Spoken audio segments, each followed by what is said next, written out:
खबरें जो आपको सीधे जोड़ती हैं हमसे, जिनका आपकी जिंदगी पर होता है सीधा असर।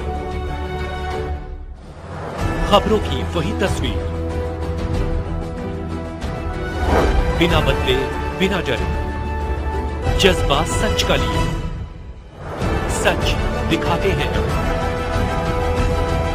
इंदौर हंसदास मंठ इंदौर में श्री परशुराम सेना द्वारा विष्णु शुक्ला द्वितीय पुण्यतिथि पर 11 विभूतियां सम्मानित हुए। ब्राह्मण समाज के गौरव वरिष्ठ अभिभाषक पीके शुक्ला हमेशा गरीब असहाय पक्षकारों को डोट न्याय दिलाने में हमेशा आगे रहने वाले युवा पीढ़ी को निस्वार्थ अपना मार्गदर्शन देने वाले पीके शुक्ला देवास जिले के छोटे से गांव सोनकच्छ से इंदौर आकर संस्कृति संस्थान कहीं संगठन के माध्यम से जन सेवा में अपना योगदान देकर समाज को आगे बढ़ाने में अपनी महत्वपूर्ण सहयोग भूमिका निभाने वाले पीके शुक्ला विलक्षण के धनी पीके शुक्ला आज भी हमें मार्गदर्शन दे रहे हैं।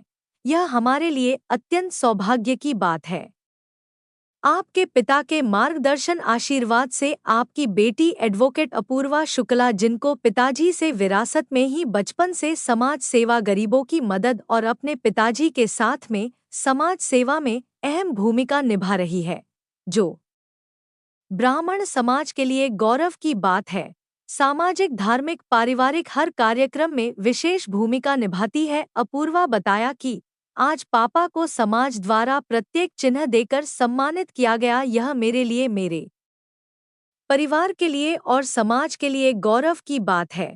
इस अवसर पर विशेष रूप से पंडित कृपा शुक्ला, पूर्व विधायक संजय शुक्ला, राष्ट्रकवि सत्यनारायण सत्तन और कई समाज के वरिष्ठ लोग मौजूद रहे। जानकारी देते हुए एडवोकेट विनोद कुमार द्विवेदी बताया कि कार्यक्रम का शानदार संचालक पंडित दीपक शुक्ला द्वारा किया गया।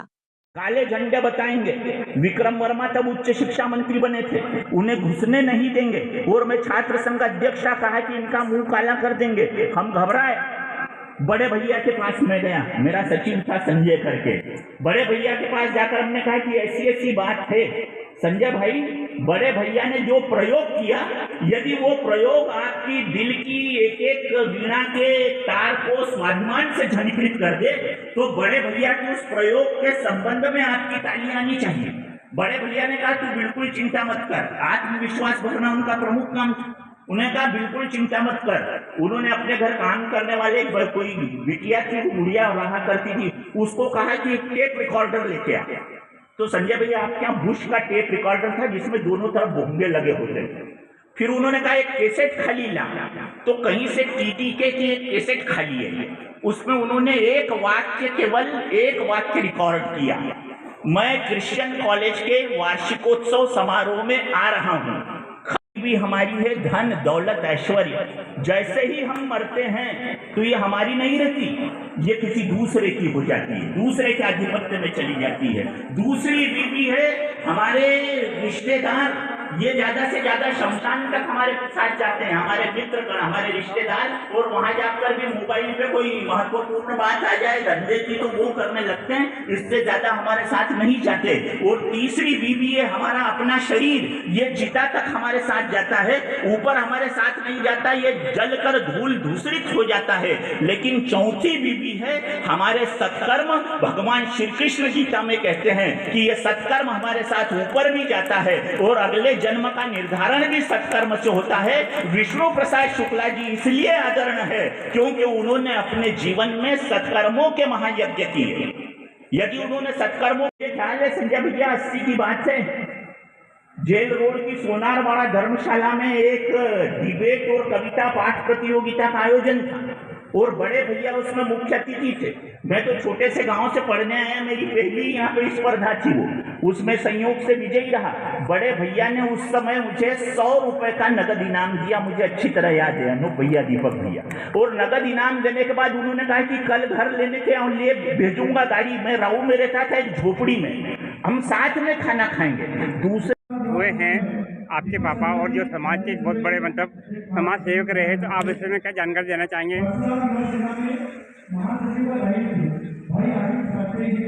सेना के द्वारा मेरे पिता पिताजी पीके शुक्ला जी को सम्मान दिया गया है।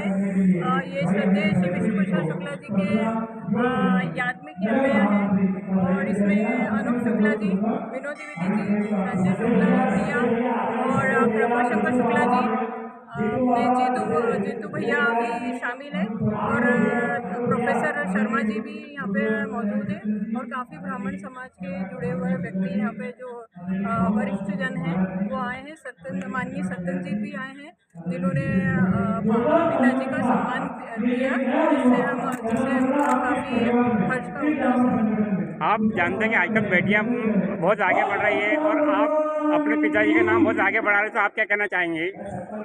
जी, आजकल क्योंकि जैसे पापा वकील हैं तो उनके नक्शे कदम पे चल के भी मैं ही वकालत के फील्ड में आई हूँ और समाज सेवा से भी जुड़ी हुई हूँ और वकालत हाई कोर्ट और सुप्रीम कोर्ट में कर रही हूँ। तो इसमें बिल्कुल मुझे जैसे ही पता चला है परशुराम सेना के द्वारा कि पिताजी का सम्मान हम करना चाहते हैं, जिसमें उन्होंने एक प्रमाण पत्र भी दिया है जिसमें लिखा हुआ विष्णु परशुराम सेना द्वारा ब्राह्मणों का सम्मान किया गया है, तो मुझे काफ़ी अच्छा लगा है और मैं पापा को लेके यहाँ पे कार्यक्रम में शामिल हुई हूँ। तो आप भी पापा के मार्गदर्शन पे चल के मतलब पापा का नाम रोशन करने के लिए कुछ कदम करें, आगे बढ़ेंगे? जी जी, बिल्कुल बिल्कुल। ये तो एक मेरा सौभाग्य है कि पापा का जो भी काम है, जैसे मैं सेम फील्ड में ही हूँ तो उनके जितने भी कार्य उन्होंने अभी समाज के लिए किया है या विधि क्षेत्र को जो भी उन्होंने अभी तक का मार्गदर्शन दिया है, उन्होंने जितनी भी सेवाएं दी हैं, जाइंट्स इंटरनेशनल के वो 4 साल तक अध्यक्ष रहे और हाई कोर्ट और जिला कोर्ट के भी वो 4-5 बार अध्यक्ष रह चुके हैं। ऊपर से और जो दूसरी संस्थाएं जैसे प्रेस क्लब है तो उसके चुनाव अधिकारी भी पापा रह चुके, तो उन्होंने काफ़ी विधि के अलावा समाज सेवा में भी ब्राह्मण समाज के लिए काफ़ी कार्य किया है। तो उन्हें देख के जैसे हम बड़े होते तो हमारे अंदर भी ये है कि हम समाज को जिस भी तरीके से हम आप एक महिला होने के नाते समाज को महिला को क्या संदेश देना चाहेंगे? महिलाओं का यही मैं संदेश देना चाहती हूँ कि स्पेशली जैसे ब्राह्मण समाज का कार्यक्रम है तो ब्राह्मण समाज में जैसे महिलाएं और आगे आए, पढ़ाई लिखाई में ज़्यादा ध्यान दें और जैसे डिफरेंट अगर वकालत नहीं, सिर्फ वकालत नहीं तो दूसरे फील्ड में भी जाके अपने प्रोफेशन के अलावा भी समाज में थोड़ा समय दें। जैसे ब्राह्मण समाज के जो भी कार्यक्रम होते हैं तो थोड़ा समय हमारे प्रोफेशन से निकाल कर वो यहाँ पर भी कार्यक्रम में भी सम्मिलित हो, जिससे ब्राह्मण समाज हमारा और मजबूत हो। एक यूनिटी दिखना चाहिए कि समाज में हम लोगों का एक वर्चस्व है और हम किस तरीके से समाज को और देश को आगे ले जाना चाहते हैं। तो महिलाएं जो भी पॉजिटिव वे में कुछ अगर अपना सेवा देना चाहती हैं ब्राह्मण समाज की भी और दूसरी अन्य वर्ग की महिलाएं, उनको भी मैं कहना चाहती हूँ कि ज़्यादा से ज़्यादा अपना सोसाइटी के लिए कुछ अच्छा कार्य करें। मैं आपका परिचय जान सकता हूँ? एडवोकेट अपूर्वा शुक्ला। धन्यवाद। जय परशुराम। और हुआ और आप यहाँ पर आए हैं तो इसकी कुछ जानकारी देंगे? देखिए, परशुराम सेना आदरणीय बाबूजी की परिकल्पना थी कि परशुराम सेना ऐसी बने जिसमें हिंदू के साथ साथ विशेष रूप से ब्राह्मणों के कल्याण के काम हो। सोचकर हम लोगों ने आज से 10 साल पहले परशुराम सेना का गठन किया था, जिसके संस्थापक के रूप में मैं था और सर्वप्रथम दीपक शुक्ला अध्यक्ष और अनूप शुक्ला जी को संयोजक बनाया और हम लोगों की परिकल्पना को हम लोगों ने ये साकार किया था कि हम प्रदेश स्तर पर इसका गठन करें। आज ये जो आप देख रहे हैं ये पूरा प्रदेश में फैल चुका है और हिंदू हम हिंदुत्व की बात करें या सनातन धर्म की बात करें तो परशुराम सेना के माध्यम से हम लोगों ने हर वो काम किया है जो सनातन धर्म को आगे बढ़ाता है। साथ ही रोजगार को लेके, सामाजिक चेतना को लेके और किसी दमन अगर किसी के साथ हो रहा है, अन्याय हो रहा है तो उसको लेके हम लोग आगे बढ़ते हैं, काम करते हैं। एडो में सुप्रीम कोर्ट जैसा कि आपने आज देखा तो का